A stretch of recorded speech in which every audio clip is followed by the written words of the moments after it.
रूपान्तरण.com को तर्फबाट हामी दीपक गिरीका साथ सबैलाई अभिवादन गर्दछौँ। रूपान्तरण.com मा हामी यसपल्ट प्रस्तुत गर्दैछौँ दीपक गिरीलाई।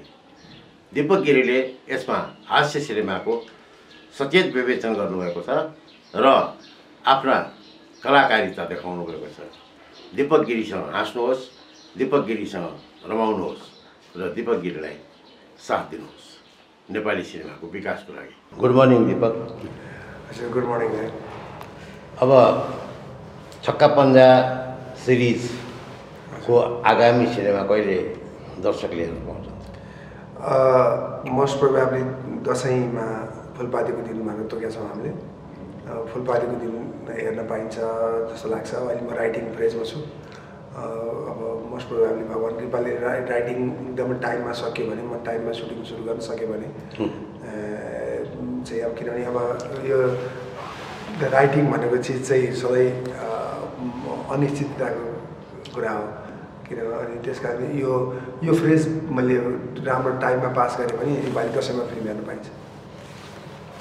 यो एकदम कम्प्याक्ट भएन टाइम राइटिङको र चाहिँ सुटिङमा जाने अनि फेरि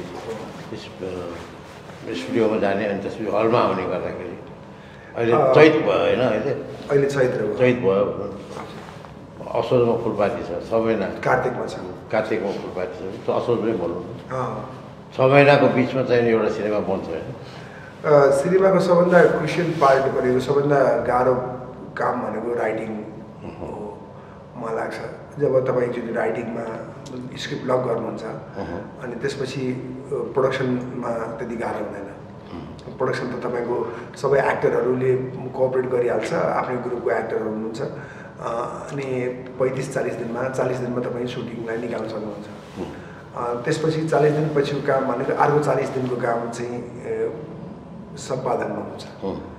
तर मेजर पार्ट भनेको चाहिँ राइटिङ हो। राइटिङ भनेको चाहिँ फाउन्डेसन हो।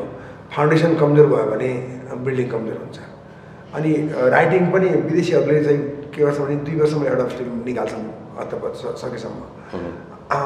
अब उनीहरू चाहिँ के भन्छ भने राइटिङको लागि समय 1 घन्टा 2 घन्टा दिएको हुन्छ। अहिले मैले चाहिँ के गरिरहेको छु भने म दिनको 7 घन्टा 3 महिना भयो म 7 महिनादेखि घरमा छु। घरमा बिहानदेखि बेलुकासम्म एकदम बेलुका मात्र निस्किन्छु।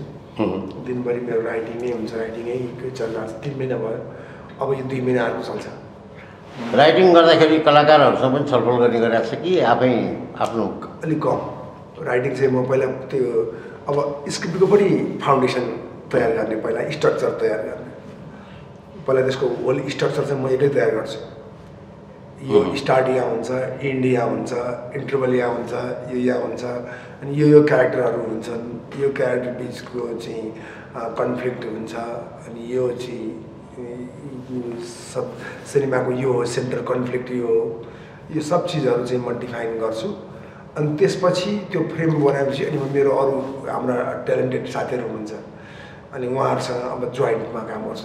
त्यसपछिको प्रोसेस चाहिँ यो 3-4 महिनाको 5 महिनाको म यो एक्लै गर्छु अनि उहाँहरूसँग बस्छु 15 दिन एकदम बन्द क्याम्पमा। अनि उहाँहरूले पनि सजेस्ट पनि गर्नुहुन्छ, उहाँहरूले पनि अब सबै चिज भन्दै लाग्नु। यसरी हाम्रो प्रक्रिया चाहिँ यो स्क्रिप्टको। अब छक्का पञ्जा सिरिज लिएर दीपकको अरू सिनेमाहरूले नेपाली सिनेमा चल्न सक्छन् भन्ने एउटा मान्यता स्थापित गरिसक्यो। हजुर। त्यो पहिलेको जस्तो छैन। अब यहाँबाट कहाँ पुग्ने? दाजु यो यात्रा अहिले अब अनन्त यात्रा हो। अनि मैले के देखेँ भने म यो क्षेत्रमा रहेछु, यस्तो क्षेत्रमा रहेछु मलाई थाहा थिएन, बिस्तारै सिक्दै गएँ। हिजो मलाई लाग्थ्यो म पर्फेक्ट भएँ। अनि मैले आज त्यो हिजोको काम हेर्दाखेरि म त एकदमै कमजोर रहेछु भन्ने कुरा फिल। मैले पहिला देखाएका विषयवस्तुहरू अहिले मैले युट्युबहरूमा अथवा मसँग भएको लाइब्रेरीमा मैले हेर्दाखेरि मलाई के लाग्छ भने ओहो मैले त धेरै चिजहरू सिकेको रहेछु त्यति बेला, अथवा मैले धेरै कमजोरीहरू छोडेर रहेछु भने मतलब यो एउटा यस्तो प्रोफेसन रहेछ जहाँ चाहिँ सिक्ने काम कहिले सकिँदैन रहेछ। भने मतलब यो अनन्त यात्रा एकदम मलाई लकी पनि छु, भगवान् धन्यवाद पनि भन्छु कि यो सिनेमा मेकिङ भनेको यस्तो राम्रो आर्टको एउटा पक्ष रहेछ। त्यसै जति गऱ्यो उति गर्न मन लाग्ने, जति डुब्यो उति डुब्न मन लाग्ने, त्यो त छँदैछ। अनि अर्को एउटा मेरो चाहना चाहिँ के छ भने म अलिक कमर्सियल विधामा छु। मलाई कति आरोप पनि लाग्ने गर्छ कि तिमीले आर्टलाई एकदम कम इम्पोर्टेन्स दिन्छौ, इन्टरटेनमेन्टलाई बढी भ्यालु गर्छौ भनेर। अनि मैले भने चाहिँ तेलको कच्चा पदार्थ निकाल्ने कच्चा पदार्थ निकाल्छ होइन, अनि रिफाइन गर्ने मान्छेले रिफाइन गर्छ, सबैको एउटा हुन्छ। र मेरो भागमा चाहिँ के भने मलाई पब्लिकलाई इन्टरटेनमेन्ट गर्ने पहिलेदेखि नै मेरो जिम्मेवारी थियो। अनि म मेरो सिनेमामा इन्टरटेनमेन्ट राख्छु। अनि अब भोलि चाहिँ दाइले भने जस्तै गरेर भोलि के त वाट नेक्स्ट भन्दाखेरि चाहिँ अब जीवनको उत्तरार्धतर्फ चाहिँ जति बढ्दै गइन्छ अनि एउटा त्यस्तो फिल्महरू पनि बनाउनु मन छ जुन चाहिँ इन्टरटेनमेन्टको मात्रा थोरै र जनजीवन छ नि पब्लिकले त्यस्ता फिल्महरू पनि बनाइन्छ होला। अब भोलि जस्तो अहिले हाम्रो नेपालीहरूको सिनेमा कुनै पनि फेस्टिभलमा उभिन त्यति राम्रो सक्दैन होइन, भोलि त्यो दिन पनि आउला। तर त्यसको फाउन्डेसन चाहिँ यही नै हो, जाने चाहिँ बाटो यही नै हो। अनि त्यस कारणले गर्दा यो बाटोलाई नै प्रशस्त बनाऊ। जब चलचित्र भवनमा दर्शक नै आएनन् भने सिनेमाको हिस्ट्री खतम हुन्छ। योभन्दा अगाडिका हाम्रा पुस्ताहरूले शिवरेमी दाईहरूका पुस्ताहरूले चलचित्रलाई गरे, त्यसपछि तुलसी दाईहरूको चलचित्र थियो। बिस्तारै बिस्तारै हामीले त्यसलाई टेक ओभर गर्दै गर्दै गइरहेछौँ र यो चाहिँ रिले दौड जस्तो हो। मैले दौड्दै दौड्दै घर लट्टिदिने अनि अब त्यसले समातेर त्यसले दौडिने। त दिपककै सिनेमाको कुरा गर्दाखेरि एकातिर मान्छेहरू मनोरञ्जन पनि लिइरहेका छन्, दोस्रो चाहिँ नि कथावस्तुको निरीहता, मतलब अलिकति क्रुएल सेन्समा कुरा गर्दाखेरि कथावस्तु पनि अलिकति निरीह भएको छ, खालि हाँस्ने मात्रै भएको छ भन्ने त सबैको आरोप छ नि। त्यो यो चाहिँ संसारका सबै हास्य फिल्महरूलाई लाग्ने आरोप हो। हामीलाई दोहोरो प्रेसर छ। मैले भने मतलब तपाईँ डक्टरकोमा जानुहुन्छ, मलाई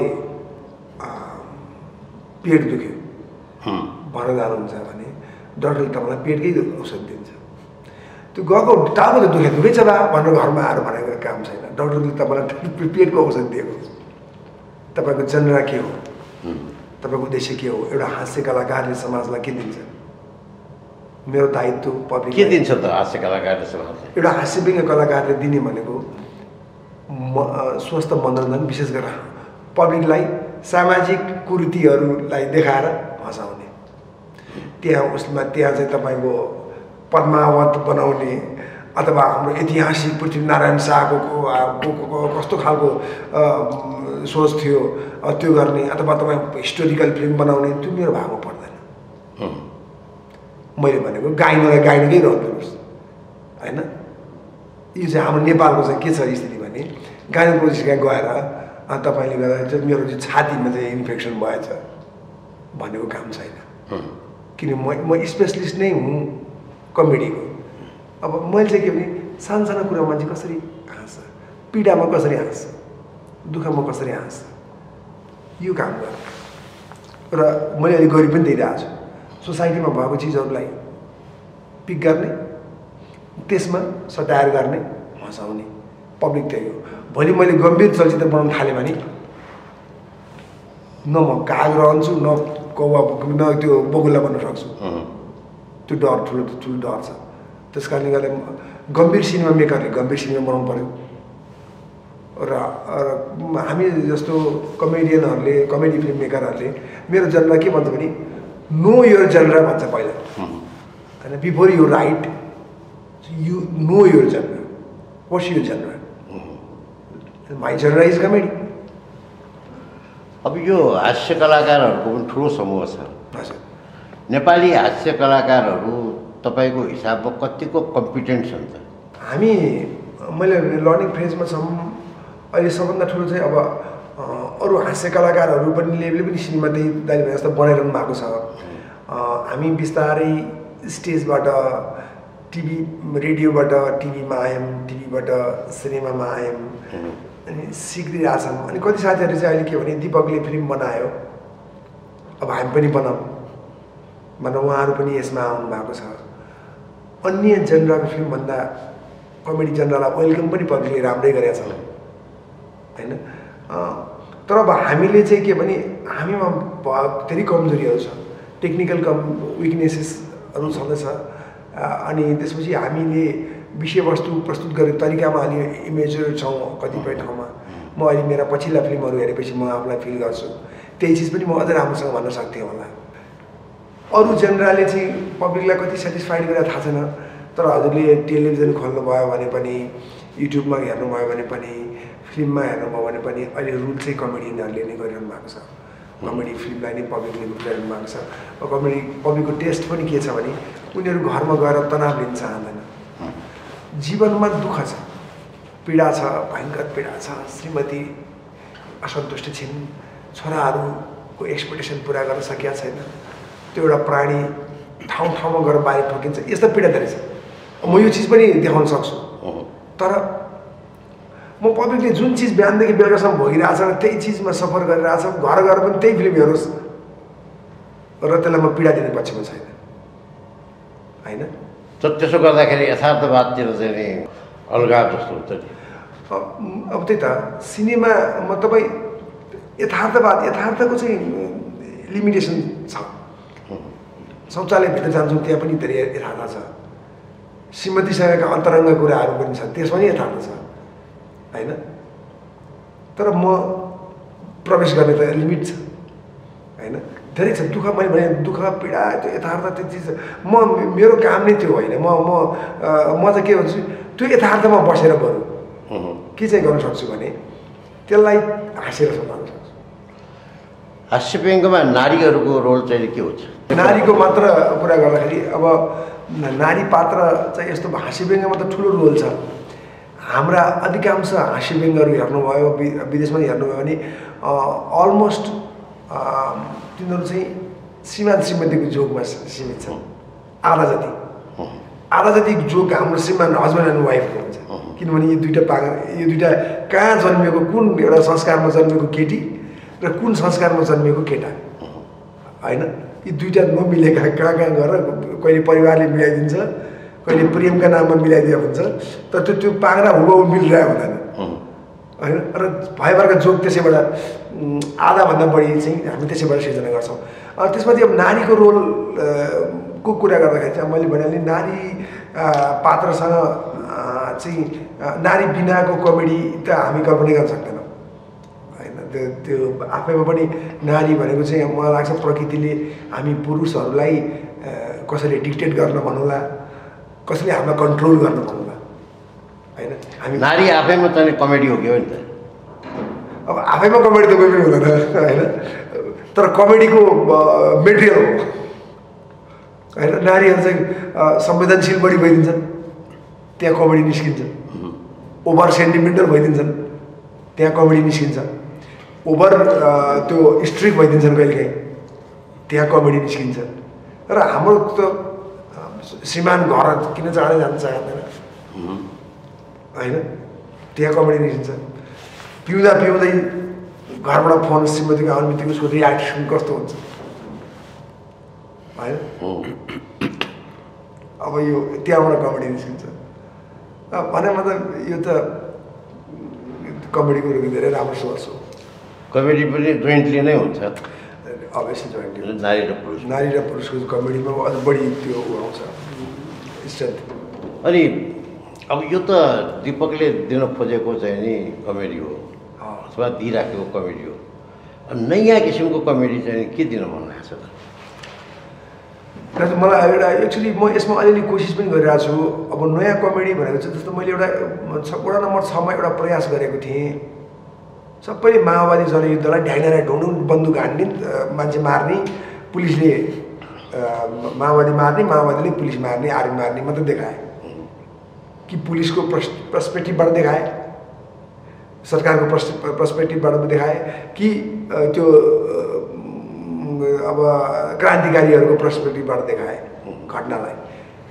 मैले वडा नम्बर 6मा चाहिँ के गर्न चाहेँ भने होइन त्यसलाई कमेडीबाट देखाउँ, त्यसलाई लगाऊ बिचको एङ्गल लगाऊ, त्यहाँ पनि त रमाइलो भयो होला होइन। त्यो 4 जना साथीहरू कहाँ के गर्ने के योजना आउँछन् यस्तो घटना पर्छन् कि जम्मै जानुपर्ने हुन्छ तालिम लिनुपर्ने हुन्छ त्यो होइन त्यहाँ कमेडी आयो पब्लिकले रुचाउनु पनि भयो कमेडी एउटा नम्बर 6 लाई त्यो मलाई मेरो आफूले राइटिङमध्ये आफूलाई मन परेको फिल्म त्यो पनि हो एउटा भने म त त्यहाँ गएँ अब मैले यसै गरी नै नेपालको हाम्रै अरू धेरै यस्ता चिजहरू छ हिस्ट्रीलाई पनि नउडाइकन त्यहाँ पनि के भएको थियो यस्ता यस्ता चिजहरू मलाई कमेडी भनेको जहाँ पनि हुनसक्छ मान्छेहरूले बुझ्छन् कि कमेडी भनेको एक ठाउँ मात्र हुनसक्छ होला जहाँ पनि रियल कुरा पनि मेरो एकदम सिरियस इस्युमा कमेडी हुनसक्छ पात्र सिरियस छ घटना फनी छ होइन त्यसले मान्छेलाई झन् बढी हँसाउँछ अहिलेको चाहिँ सेटअपमा अहिलेको पोलिटिकल सेटअपमा चाहिँ नि सबैभन्दा कमेडीको लागि सुइटेबल पात्र को हो मलाई लाग्छ नाम लिउँ न मिनिस्टरहरूकै यो मलाई त लाग्छ यो दशककै सबैभन्दा कमेडीको सबैभन्दा राम्रो पात्र त शेरबहादेवभन्दा बाहेक अरू कोही हुन सक्दैन होइन त्यो एउटा पिक गर्ने यो क्यारेक्टर हो भने त्यसमा के हास्यव्यङ्ग्यको के चाहिँ चिज छ त्यो शेरबहादुर देउवाको व्यक्ति उहाँको अब एक त बोलीमा रहेको अस्पष्टता मात्र होइन उहाँले यस्तो एउटा पोलिटिकल लिडरमा हुनै नहुने गुण भनेको के हो भने ऊ रिसाउनु हुँदैन होइन उहाँ त्यो रिसाउनुहुन्छ होइन एउटा पोलिटिसियनले उहाँ रिसाउनु नै तपाईँको कमेडी हुन्छ अब त्यहाँ अब सोध्नुहोस् न एउटा 2-3-4 पटक प्राइम मिनिस्टर भइसकेको मान्छे होइन मलाई होइन उहाँको योगदान छ उहाँको हिस्ट्री छ उहाँले सङ्घर्ष गर्नुभएको छ त्यसलाई छोडिदिउँ अब एउटा लिडर नेपालको prime minister ex prime minister अनि अब कुनै पनि चिज सोद्धाखेरि तपाईँले दलाई लामालाई भेट्नुभयो अरे भारत भ्रमणमा के भन्नुहुन्छ कहाँ भेट्नु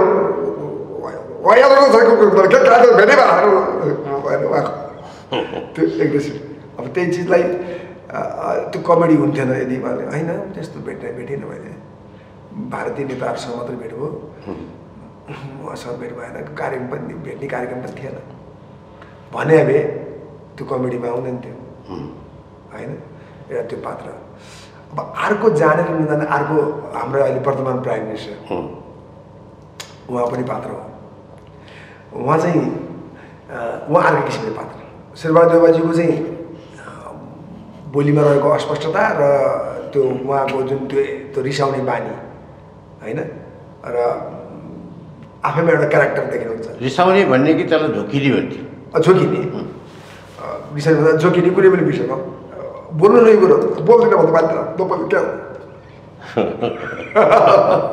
होइन त्यही पनि कमेडी भयो बोल्नु क्या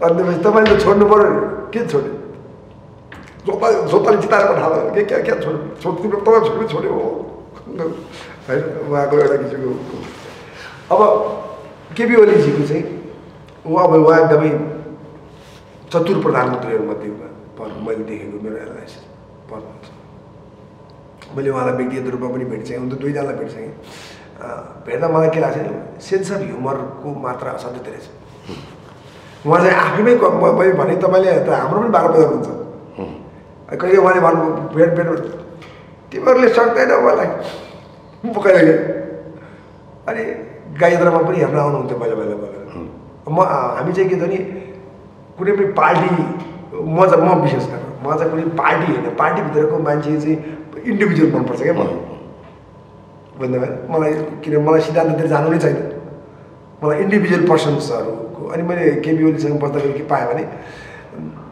सेन्स अफ ह्युमर असाध्यै हाई छ होइन अनि उहाँको त्यो अध्ययन छ नि सो हाम्रो अरू प्राइम मिनिस्टरहरू मैले धेरै के देखेँ भने पोलिटिक्समा एकदम पर्फेक्ट पोलिटिक्स बाहेक अन्त जेरो होइन जस्तो तपाईँको व्यक्तित्व चाहिँ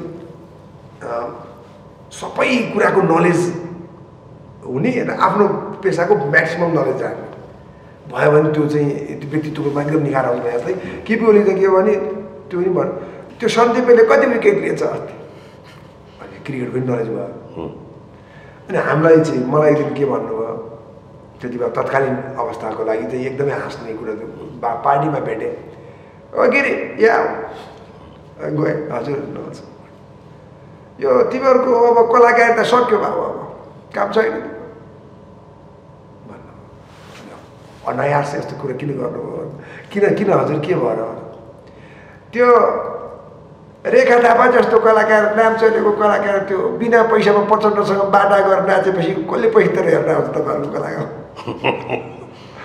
भन्नुभयो उहाँले चाहिँ त्यो व्यङ्ग्य चाहिँ कलाकार तिमीहरू जहाँ पाए छोडा गर्न नाच भन्नलाई उहाँले यसरी घुमाएर भन्नुभयो भने चाहिँ उहाँसँग सेन्स अफ ह्युमर असाध्यै हाई छ मलाई त्यस्तो मनपर्छ किनभने मेरो त पेसै हो अनि उहाँका त्यो जोकहरू उहाँको उखानहरूलाई टक्क उखानले भन्ने कुरा चाहिँ 2-3 पेजले भन्ने कुरा एउटा उखानले भ्याउँछ होइन अनि मैले उहाँहरूको बारेमा त्यो पढ्या पनि थिएँ अनि जब माओवादीहरू द्वन्द्वमा थिए द्वन्द्वबाट भर्खर उसमा आए मेन स्ट्रिममा आए चुनावको बेला थियो अनि केपी ओलीजी पुरा घरमा आफ्नो परिवारसहित बस्नु भएको छ अनि बसेपछि एउटाले आएर हजुर तल हजुरलाई भेट्न भनेर त्यो माओवादी बुद्धिजीवीहरू आउनुभएको छ भने ए हो एकछिन बस्नु भन्नुहोस् भने अनि फेरि आफ्नै कुरा गरिरहनु भएछ फेरि 15 मिनटपछि आएर त्यो तल हजुर माओवादी बुद्धिजीवीहरू आए भाइ यता तिम्रो कुरा पहिला क्लियर भएन भन त पहिले भेट्थे कि माओवादी आछ भन कि बुद्धिजीवी आछ भन यो दुईटै चिज कसरी हुनसक्छ होइन भने मतलब त्यो उहाँको त्यो व्यङ्ग्य हान्ने शैली त्यति बेलाको अवस्था त्यस्तो थियो यस्तो ह्युमर चाहिँ केपी मलाई लाग्छ यो हिसाबमा चाहिँ केपी ओली व्यङ्ग्यको हिसाबमा चाहिँ उहाँ मोरल ह्युमरको बारेमा चाहिँ के भन्नुहुन्छ केपी ओलीको अब मैले भने मेरो काम चाहिँ अब यो मोरलतिर चाहिँ जाने भन्दा मैले मेरो काम भनेको चाहिँ को पात्रले त्यसमा इमोरललाई नै तपाईँ सटायर बनाउनुहोस् न त्यो त सटायर मलाई के लाग्छ अहिले तपाईँले बनाउनु भयो केपी ओलीको बारेमा भने केमा तपाईँ फोकस हुनुहुन्छ होला अहिले होइन अहिले चाहिँ मैले उहाँलाई चाहिँ के भने अब अहिले गर्दाखेरि चाहिँ किन अब जस्तो उहाँको हेल्थलाई गर्ने कुरा भएर संवेदनशील कुरा भयो होइन अब विदेशतिर त त्यो पनि सक्छ होइन सब सैयामा छ एउटा नेपालले चाहिँ नि एउटा चाहिँ स्वस्थ प्रधानमन्त्री पाउने अधिकार त छ नि होइन त्यो त पाउँदैन त्यो त तपाईँको त 60 वर्ष नभइकन प्रधानमन्त्रीको लागि क्वालिफाइडै छैन मान्छे किन हाम्रो पोलिटिकल स्ट्रक्चर त्यस्तो बनाएको छ तपाईँको हामी चाहिँ 60 वर्षमा रिटायर्ड हुनुपर्ने पब्लिक चाहिँ उहाँको चाहिँ 60 वर्ष चाहिँ नपुगिकन त्यो मेच्योर्डै हुँदैन यो कस्तो खालको पेसा हो हाम्रो चाहिँ 60 वर्षपछि अब त घर जा पेन्सन खा लट्ठी टेकेर हिँड वृद्धाश्रम घुम पशुपतिनाथ म्याडम उहाँ जा अनि आफ्नो पुरानो दिन याद गरेर बस जबकि जोस बाँकी छ शरीरमा तर मलाई त्यो उमेर हदले घर बस्न बाध्य भएँ एउटा एडमिनिस्ट्रेटर भनौँ न होइन तर म चाहिँ राष्ट्र चलाउँछु भनेर गयो भने चाहिँ खोइ लट्ठी खोइ जुङ्गा फुले खोइ यहाँ रिङ्कल खोइ भाइ के छ किडनी ठिक छ ल कसरी हुन्छ त मुटु ठिक छ सबै मुटु ठिक छ किडनी ठिक छ यार हात खुट्टा ठिक छ उमेर 60 पुगेको छैन कसरी प्रधानमन्त्री हुन्छ यस्तो खालको अब तपाईँले शेरबहादुरजीको र ओलीको कुरा गरिसकेपछि अब बाँकी प्रधानमन्त्री अथवा नेताहरूको पनि अलिकति त सुनाउनु पऱ्यो नि जस्तो प्रचण्ड बाँकी भए बाबुराम बाँकी भए अब मैले देखेको टप लिडरहरूको चाहिँ सबैसँग मेरो भेटघाट छ एउटा दलको किचनमा जाने भएको भए चाहिँ त्यो हुन्थेन होला त्यस कारणले गर्दा सबैसँग मेरो राम्रै छ रिलेसन भेट्दाखेरि राम्रो छ अब सबैको एनालाइसिस गर्नु पर्दाखेरि बाबुराम भट्टराईजीदेखि नै सुरु गरौँ न बाबुराम भट्टराईजी चाहिँ सेन्स अफ ह्युमरमा कमजोर मान्छे हुनुहुन्छ मलाई लाग्छ उहाँ चाहिँ एक त अनुहारले पनि मलाई हँसिलो दिएको छैन अलि मान्छे भेट्यो भने कुटिहाल्छ कि भन्ने खालको अलि रिसा टाइपको होइन अनि बोल्दाखेरि पनि उहाँको यहाँ त्यो यो हो भन्ने लाग्दैछ हामीलाई यो स्पष्ट त्यो के हो त्यसमा चाहिँ अलिकति सौन्दर्यता सुन्दरता शब्दमा त्यो चिज अनि त्यो मिठास पन छैन उहाँको होइन तर उहाँ चाहिँ गम्भीर चाहिँ हुनुहुन्छ जस्तो हाम्रो चलचित्रहरू हेर्न आउँदाखेरि पनि गम्भीर एनालाइसिस गर्नुहुन्छ सब गर्नुहुन्छ तर उहाँमा चाहिँ त्यो हास्यको हिसाबले सबैभन्दा कमजोर पात्रको रूपमा लिन्छु म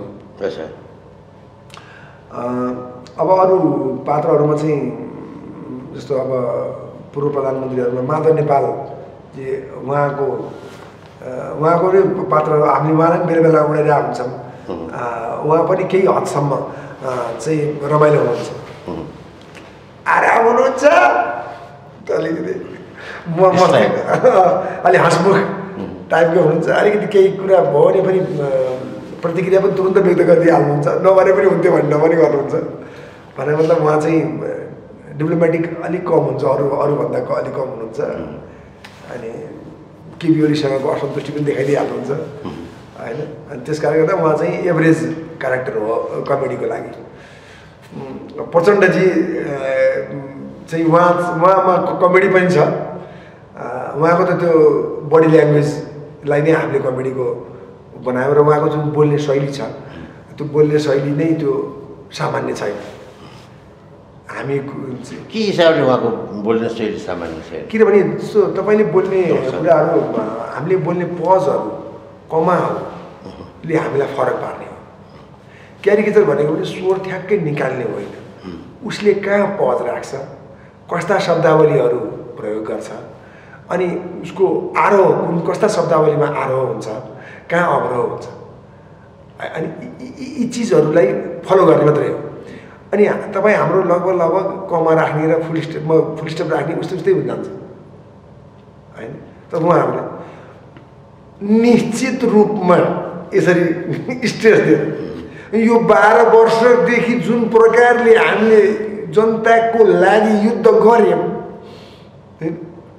यो भाँडाकुटी खेले जस्तो हो भनेर भन्छ भने त्यसमा त आपत्ति हुन्छ गर्नु भनेपछि अब तपाईँ यही चिज सामान्य रूपले भन्नु अरे अनि हामीले 12 वर्ष त्यत्रो युद्ध गरेर भाँडाकुटी खेले जस्तो भयो भन्ठान्ने त्यति हो कुरा मेसेज त्यति हो तर उहाँले त्यसलाई यसरी त्यो आरोह र अवरोह र कमा त्यो युजलेस ठाउँमा नि कमाहरू राखिदिनुहुन्छ र त्यसपछि बडीले त्यसलाई साथ दिनुहुन्छ सँगसँगै र उहाँबाट प्रशिक्षित लगभग मैले धेरै मान्छे देखेको छु लगभग त्यहाँले बोल्नु सबैले त्यसलाई कपी गर्छन् खाना खानुभयो भने मैले गरे पनि थिएँ खाना खानुभयो निश्चित रूपमा बिहान उठ्दाखेरि खानु पर्ने हो तर त्यति बेला त्यो फोन यस प्रकारका फोनहरू आइदिए कि म 2-3 ठाउँमा जानु पर्यो त्यो सैद्धान्तिक विचारमा आएका मान्छेहरूसँग पनि एकछिन बसेर उनीहरूलाई सम्झाउँ भनेर लाग्दाखेरि खाँदाखेरि आज लगभग 4 जति बज्यो भनेपछि त खाना खानुको आन्सर त यति लामो हुन्छ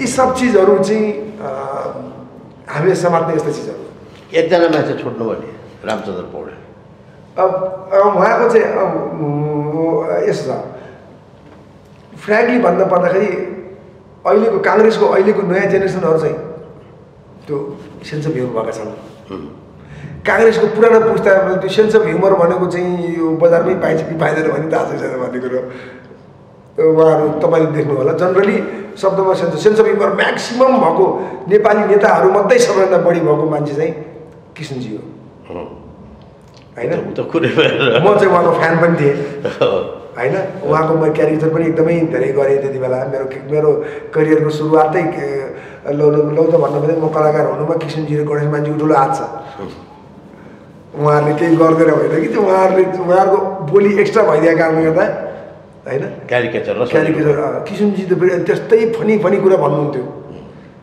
र मलाई चाहिँ के लाग्छ भने किङ अफ त्यो कमेडी केपीजी भन्दा पनि माथि हुन्थ्यो त्यो हँसाउने कुरामा अनि केटीहरू भेट्यो अनि यो कुरा थाहा पायो भनेदेखि त अहिले अखबारवालाहरूले शीर्षक राख्छन् यी केपी भन्दा ऊ केपी माथि थिए भनेर अनि केटीहरूलाई देख्यो ए राखी बिहा गरिदिनौ गएर एउटा टिक्री खोजेर बिहा गरिहालेर त म जस्तै हो उसले होइन अब आफ्नै स्थितिमा पनि कमेडी हान्दैछ उहाँले अनि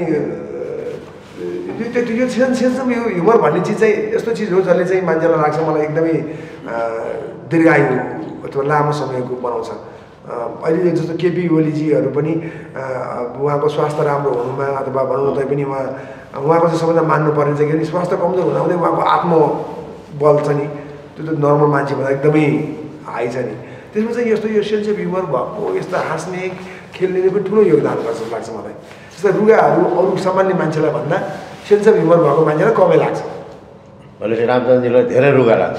यी सबैलाई रुगा लाग्ने प्राणी हो होइन। अब रामचन्द्रजीहरूको उहाँको चाहिँ उहाँको आवाजको नकल गरिन्छ हामीले सारा जीवन चाहिँ। अब उहाँले एउटा अब रेकर्ड पनि राख्नुभयो 17 पटक चुनाव हारेको रेकर्ड होइन, त्यो पनि उहाँको नाममा छ। अब यो शेरबहादुरजीले यो अब जेल खोल्दैन छैन मलाई उहाँको त्यो उहाँको आवाज अनि त्यो आवाजहरू गर्छ। हामी भेट्दाखेरि चाहिँ हार्दिकता छ तर उहाँसँग सेन्स अफ ह्युमर चाहिँ छैन। यो दीपक गिरीलाई चाहिँ नि नेपाली सिनेमाको सेन्स अफ नेपाली सिनेमामा सेन्स अफ ह्युमर भएको सबभन्दा सेन्सिटिभ कलाकार भन्नुपर्छ र अप्रोप्रिएट देशको सिचुएसन अनुसारको व्यङ्ग्य गर्न सक्ने, खालि दौडेर यता र उता बाँधेर दौडी कमेडियन होइन भन्नुहुन्छ। त्यो हुनलाई चाहिँ दीपक गिरीको पहिलेदेखिको रुचि हो कि पछि यो डेभलप गरे? दाजु एकदमै सान्दर्भिक कुरा सोधिदिनु भयो, थ्याङ्क यू। मलाई त के लाग्छ भने यो सबै चिजहरू डेभलप हुँदै जाने चिजहरू हो। संसारका सबै कलाहरू तपाईँ कुन वातावरणमा हुर्किनु भयो, छोरालाई तपाईँले कतिको स्वतन्त्रता छोड्नुभयो अनि कुन पेसासँग। मलाई लाग्छ केपी ओलीको बुवाले प्रधानमन्त्री बनाउने सोचेकै थिएनन् छोरालाई, न स्कुलमा केपीले सोचेका थिए। उनको सङ्गत कुन चाहिँ त्यो झन्डा बोकेर हेर्नेसँग भयो, रमाइलो लाग्यो। संसारमा सत्य कुरै झन्डा बोक्ने मान्छेसँग हिँडेँ, रमाइलो लाग्यो, पढ्न नि मन लाग्दैन होला खासै होइन थियो। अनि जिन्दाबाद भन्दा गर्दै जाँदा सिक्न थालेँ, सिद्धान्त बुझ्न थालेँ। कोही ठाउँ राम्रो मान्छेलाई पनि कुट्यो होला होइन, पछि कुटिसकेपछि थाहा पायो ओहो गलत मान्छेलाई कुटेछ भनेर। अनि सिक्दै सिक्दै सिक्दै सिक्दै अनि नेतृत्व क्षमता बढ्दै गयो, सिक्ने लर्निङ पावर उहाँसँग बढी थियो होला, सिक्नुभयो, प्रधानमन्त्री हुनुभयो। प्रचण्डजीको अलिक क्रान्तिकारी स्वभाव, अलिक गाँडसाँड भएको मान्छेलाई त्यो अब कमजोर आर्थिक हैसियतबाट आएको छ। यी कमजोर मान्छेलाई सङ्गठित गऱ्यो भने त म त भइहाल्छु भनेर फेरि सबभन्दा संसारमा गरिबलाई समात्नु सहिलो छ होइन। उसलाई चाहिँ सपना बाँडिदिनुपर्छ अनि नेतृत्व गर्ने शक्ति, जस्तो प्रचण्डले त्यो शक्ति आफूमा डेभलप गर्नुभयो होइन। कि कमजोर मान्छे भयो भने कतिपय मान्छेहरू गाउँमा अहिले माओवादीको द्वन्द्वको कारणले गर्दाखेरि पनि कति मान्छे शिक्षित पनि भएका छन्, कतिले बुझेका पनि छन् होइन। गाउँघरका आइमीहरू अहिले वास्तवमा भन्ने हो भने भन्न थालेका छन् होइन, बिचरा मुख छोपेर हिँड्थे। यो चाहिँ सब त्यो माओवादी जनयुद्धको राम्रो पनि चिज छ। हामी त कुनै पनि पार्टीको मान्छे होइन, सही एनालाइसिस गर्नु पऱ्यो भने जस्तो गरेर सिक्ने रहेछ सबै। प्रचण्डले त्यसरी सिक्नु होला। अब मेरो हकमा आउँदाखेरि म एउटा न हजुरबुवा न बुवा न मामा न काका कोही पनि यो लाइनमा छैन। अलिकति स्वतन्त्र घरमा छोडिदिए भएर यो केटो अलिक आमा चाँडै बितेको अलिक टुरो केटो, सबले माया गरिदिने। अनि बुवाले पनि अलिकति हजुरबाले पनि एकदम माया गर्ने, के गर्ने ल जे घरमा छोडिदिएपछि मैले फिल्म हेर्ने कुलत लाग्यो, फिल्म स्कुलबाट भाग्ने कुलत लाग्यो, फिल्म हेर्ने कुलत लाग्यो। तर त्यसबाट मैले सिकेर आएको छु। कुलत भन्न मिलेन अहिले चाहिँ लत लाग्यो, अहिले चाहिँ लत लाग्यो। त्यति बेलाको लागि चाहिँ कुलत थियो, मैले पिटा पनि धेरै खाएको छु। दीपक गिरीले हास्य व्यङ्ग जनरसँग चाहिँ नि बाहिर गएर कुनै फिल्म बनाउने उद्देश्य राखेको छ कि छैन त? छ दाजु, त्यो चाहिँ मेरो साथीहरूले पनि मलाई भन्नुहुन्छ मैले त कहिले डाइरेक्सन गर्छ फिल्म भन्नुहुन्छ। मैले चाहिँ सोचेको छु मैले डाइरेक्सन गर्ने फिल्म चाहिँ गम्भीर फिल्म हुन्छ। म कमेडियन हुँ। अब त्यहाँ थोरै हाँसिएला मेरो प्रभाव अलिकति चाहिन्छ, तर गम्भीर सिनेमा बनाउँछु म मेरो चाहिँ उद्देश्य गम्भीर सिनेमा। दीपकले चाहिँ यो पनि बनाउँदो रहेछ, पोलिटिकल हिस्टोरिकल हो, रोमान्टिक हुँदैन त्यो चाहिँ पोलिटिकल हिस्टोरिकल हुने सम्भावना बढी छ। चाहिँ यस्तो यस्तो चिजहरू हामी नेपालीहरू एकदमै बिन्दास जातका जन्मेछौँ होइन। भूकम्प आयो एकदम हाउ गऱ्यो 3 महिनापछि बाल छैन यस्तो जातकै हामी। त्यसबाट केही पनि कोरोना आयो हो र चलिरहेछ, पैसा छैन घरमा चलिरहेछ। यस्तो चिजहरूमा चाहिँ धेरै चिज हामीले गम्भीर हुनुपर्ने चिज होइन, गम्भीर भएन त्यो विषयमा हामी गर्न सक्छौँ जस्तो लाग्छ मलाई। अब त्यो टाइम चाहिँ कहिले आउँछ त? अब आउँदैन।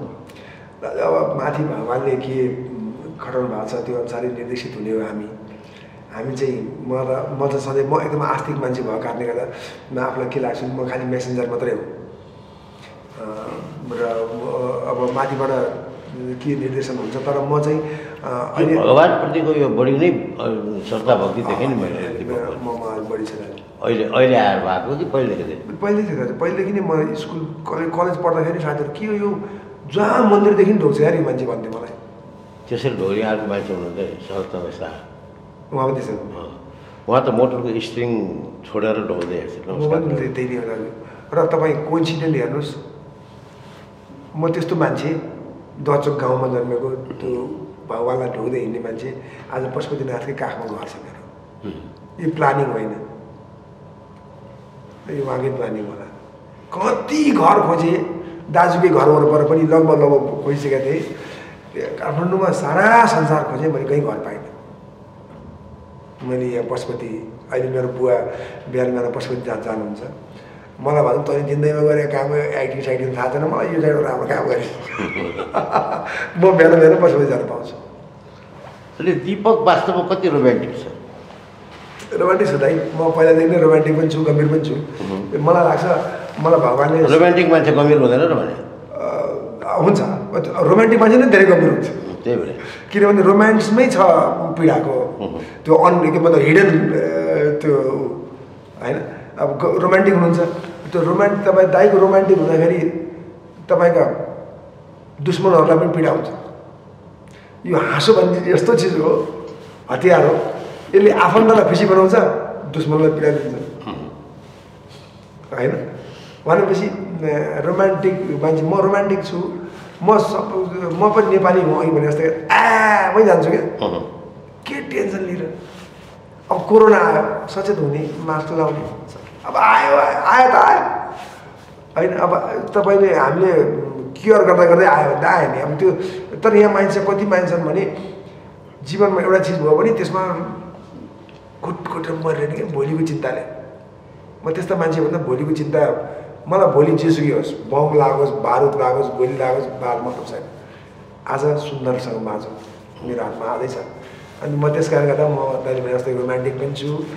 मजाले साथीहरूसँग मेरो त म चाहिँ साथीहरूसँग बसे पनि साथीहरू फुल अन हाँसेर गर्दा रमाइलो गरेर। के चिज देख्दाखेरि दीपकलाई बढी दुःख लाग्छ? दुःख चाहिँ दाइ नेपालको धेरै मान्छेसँग गरिबी छ, सपना छ, सानो सपना छ, त्यो पनि पुरा गर्न सक्दैनन्। अनि हाम्रो नेपालीहरूको अवस्था, अब पोलिटिसियनहरूले प्रगति गर्नुभयो, आफ्नो जीवन स्तर उकास्नुभयो, तर पोलिटिसियनहरूमै डिपेन्ड भएका जुन हाम्रो लाखौँ मान्छेहरू, जुन समाज परिवर्तनको जुन सपना बोकेका मान्छेहरू, जसले बन्दुक पनि बोकेर हिँडे होलान्, विचार कसैले काङ्ग्रेस बोकेर हिँडे, ती काङ्ग्रेसहरूको अहिले अवस्था दयनीय छ होइन। कम्युनिस्टहरूको झन् बन्दुकै बोकेर हिँडे, जो कोर मान्छे हुन् ती गाउँमै सडिरहेछन् सपना। अहिले पनि त्यो तपाईँको कतार, मलेसियाको भिसा बोकेर विदेश जान, त्यो गएको भए पहिल्यै गएको भए नि हुन्थ्यो होइन र। अनि बाकस आउँछ 45-50 डिग्रीमा घाममा काम गर्दाखेरि जम्मा 30,000 रुपियाँ आउँछ पैसा होइन। मैले त्यही भएर पनि यो गरिबीलाई चाहिँ त सम्बोधन गर्यो, खालि राजनीतिक प्राप्तिको लागि मात्रै भयो। जति हाम्रो जस्तो नेपालमा हेर्नु न, प्रजातन्त्र दिवसै 4-5 वर्ष सकेर गणतन्त्र दिवस कन्फ्युज छ हामी। यति धेरै उपलब्धि भएको देशमा हाम्रो जीवन स्तर चाहिँ खासै उपलब्धि भएन, दुःख छ, कसरी पो बाँचिरहेछन् जनताहरू जस्तो लाग्छ। गाउँहरू बाजु छ। अनि त्यही भएर पनि मैले अहिले त्यो एउटा गाँजासँग सम्बन्धित विधेयक आएको रहेछ, त्यहाँ मैले त्यसलाई एकदम हृदयदेखि स्वागत गरेँ कि गाउँमा जमिनहरू बाँझो राखेर मान्छे कतार गइरहेछन्, कुवेत गइरहेछन्। अब हामी खोला नालाको सम्झौता गरेर कि देश बेच्यो भनिहाल्छौँ। हाम्रो देशको तरक्की हुन सक्ने अवस्था के थियो भने जलविद्युत थियो। त्यो त जलविद्युतको कामै गर्दैनौँ, टुरिज्म हो। टुरिज्म यसरी बेला बेलामा हुन्छ। अब एउटा भनेको चाहिँ हाम्रो अहिले प्रचुर सम्भावना देखेको भनेको लाइक गाँजा खेतीहरू जस्तो, जस हामीले खेती गर्न छोड्यौँ। अनि यस कारणले गर्दा हामी नेपाली दुःखी छ। त्यो नेपाली यिनीहरू कसरी हामी सबै ह्याप्पी हुन सक्छौँ? एक दिन यहाँ गोराहरू आएर काम गरेको गोरा हेर्न पाइन्छ पाइँदैन नेपालीले, होइन? त्यो पनि सपना हो नि त। एक दिन चाहिँ गोरा होला, man is everything good? Oh good sir, माई बस भन्नुहोस् उसले हाम्रो नेपालीलाई नेपालमा। किनभने हामीसँग जे चिज छ त्यो चिज बेच्नु पऱ्यो। मैले थाइल्यान्डले के बेच्यो? सेक्स बेच्यो। एउटा जेनेरेसनले सेक्स बेच्यो कि उनीहरूसँग केही पनि थिएन बेच्नु। तर त्यो सेक्स बेच्ने जेनेरेसनको हालत देखेर अहिलेको जेनेरेसन रोइरहेको छ। तर अब अहिले चाहिँ अहिलेको जेनेरेसनले त्यो एउटा जेनेरेसनले दुःख पायो। अहिलेको तपाईँ प्रस्टिट्युसन जानुभयो भने त्यो थाइल्यान्डको मान्छेहरूको पर्सेन्टेज लगभग छैन अब। किनभने त्यो एउटा जेनेरेसन दुःख गरेको थियो, कन्ट्रीको इकोनोमी उठायो, आफ्नो छोरीलाई पढायो। अहिले सबै त्यो जेनेरेसन त्यो प्रोफेसनमा छैन, होइन त? भने त एउटा जेनेरेसनले दुःख गर्नु पऱ्यो। अब हामीसँग के छ त भन्दा अब हामीसँग त एउटा भगवान् शिवले को शक्तिले एउटा यस्तो छर्दै भने पनि गाँजा उब्रिने ठाउँ जान्छ, होइन? अहिले गाँजा तपाईँको प्याकिङ नियमन गर्नुहोस्, कडा गर्नुहोस्, यस्तो ठमेल एरिया खोलिदिनुहोस्, त्यो खोलिदिनुहोस्। अन्त चाहिँ भेट्यो भने त्यस्तै कारवाही गर्नुहोस् है, त्यत्तिकै कारवाही। त्यहाँ गाउँ यसो खाऊ यो गर, अथवा बाहिर सप्लाई गर भन्ने खालको एउटा गऱ्यो भने यस्तो खालको गरिदिएर हामी नेपालीहरू चाहिँ एटलिस्ट विदेश जानबाट रोकेर यहीँ केही गराउन सक्यो हुन्थ्यो भन्ने त्यस्तो खालको त्यस्तै चाहिँ दुःख लागिरहन्छ मलाई। गाँजा खेती प्रमोट गर्ने अब दिपकले म गरिरहेको छु। मलाई राम्रो हिरो हुनु छैन क्या दाजु। मलाई मेन क्यामेरा अगाडि पब्लिकको इमेज म हिरो बनाउँदिनँ, किनभने म मान्छे हो, मसँग खराबी छ, राम्रो गुण पनि छ। मलाई नबनाउनुहोस् हिरो। मलाई सोसियल हिरो बनायो भने डर लाग्छ, होइन? मलाई जनतालाई पैसा दिन्छ। दिपक यो त हिरो हुने नै बाटो हो, सबै त यसै गरी सेलिब्रिटी बनेका छन् दाजु। यसो होइन, नेपाली वरिपरि हेर्ने हो भने जब अहिलेका सेलिब्रिटीहरूको चाहिँ हालत त तपाईँले त धेरै ठुलो कुरो सोध्नुभयो। अहिले त उनीहरूले आफूलाई ठुलो बनाउने बाहेक अरू केही कुरै सोचेका छैन। त्यही भएर दाजु म चाहिँ खलनायक हुन चाहन्छु। म चाहिँ मेरो इमेज चाहिँ खलपात्रको इमेजमा खुसी हुन्छु। मलाई त्यो देखावटी समाजसेवा गरेर हिरो हुनु छैन। म त के छ भने मलाई कोही मान्छे त्यहाँ लडिरहेछ, खल्तीबाट झिकेर 4-5 दिएर पठाइदिन्छु, प्रचार गर्दैन, होइन? मलाई मेरो जन्मेको ठाउँमा मलाई गाउँमा भाउ दिपक तिमी अलिअलि पैसा यसो गरिदेऊ न भने मलाई होइन तेरो नाम हाल्नु पर्दैन। म त्यस्तो समाजसेवा गर्न चाहन्छु जुन पब्लिकलाई थाहा नहोस्, होइन? राम्रो हुन्छ। तर यहाँ त डङ्का बजाएर यो म यसो गरिरहेको छु, म उसो गरिरहेको छु, म यो गरिरहेको छु, त्यस्तो हिरो बन्नु छैन मलाई। त्यस्तो हिरो किन बन्नु छैन भने म भोलि खराबी छ। भोलि मेरो एउटा खराबी बाहिर आउने बित्तिकै त पब्लिकको नजरबाट म स्वाट गिर्छु नि। अहिले नै म भनिदिन्छु म खराब मान्छे पनि हो है, मसँग दोष पनि छ, राम्रो चिज पनि छ, नराम्रो चिज पनि छ। भोलि कुनै एउटा दोष बाहिर आउन सक्ला, त्यसको लागि पब्लिकलाई म पहिल्यै भन्छु कि म राम्रो नराम्रो दुवै गुण भएको एउटा सामान्य मान्छे हो, म हिरो होइन, होइन? पब्लिकमा म फिल्मको मात्रै हिरो हो, यो चाहिँ भन्न चाहन्छु। र अहिले चाहिँ अस्ति मलाई एउटा दुःख लाग्यो, एउटा लेख्नु भएको छ, समाजसेवा पैसा कमाउने बाटो नहोस्, यसलाई पनि एउटा पेसाको रूपमा डेभलप नगरियोस्, होइन? मलाई चित्त बुझ्यो त्यो कुरा। दिपक, रमाइलो कुराकानी भयो। सिनेमा यात्रा सुखद रहोस्। आउने सिनेमाहरूले चाहिँ नि रोडिङ बिजनेस गरौँ र चाँडै अन्तर्राष्ट्रिय चलचित्रमा दिपकको नाम राम्रो सिनेमा निर्माता निर्देशकको रूपमा स्थापित होस् अनि अभिनेताको रूपमा पनि स्थापित होस्। शुभकामना। हस् दाजु, धन्यवाद। म यो समय उसको लागि यो प्लेटफर्मको लागि धन्यवाद छ। कोसिस गर्छु। म धेरै माथि सपना त पालेको छु, तर त्यति सपनाकै त्यो सञ्जालमा रुमलेर आफूलाई उकुस मुकुस पार्ने विचार पनि छैन। अहिले सानो सपना छ नेपालमा एउटा राम्रो एटलिस्ट यसले एउटा दशक यसले हाँक्यो है। यसले आफ्नो सिनेमाले यहाँसम्म लिएर आयो। अघि म यस्तो रिले दौडमा छु। अब मलाई जसरी मैले त्यो लट्ठी ल्याएको थिएँ मैले अरू हाम्रा अग्रज डाइरेक्टरहरूबाट त्यो लहर अर्को राम्रोको हातमा सुम्पिन पाऊँ, उसले माथि पुऱ्याओस्, त्यही नै कामना छ। धन्यवाद तयारलाई।